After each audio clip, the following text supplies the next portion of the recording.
And tonight, the Coast Guard is sending out a stern warning. The warning is to stay out of the water. The Coasties say the waters might be too dangerous for their crews to respond to people in an emergency.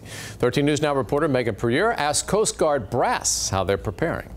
David, Janet, the Coast Guard just wants people to stay out of the water until the storm has passed. They say that because of the strong incoming winds, they're going to have limited capabilities in terms of search and rescue.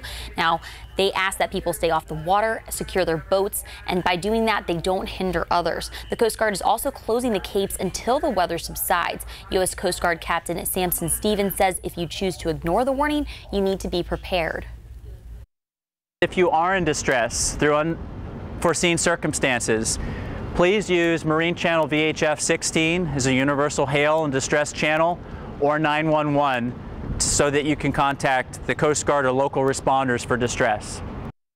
But to prevent that call, the Coast Guard says don't go into water to begin with. Live in the newsroom, I'm Megan Puryear, 13 News Now.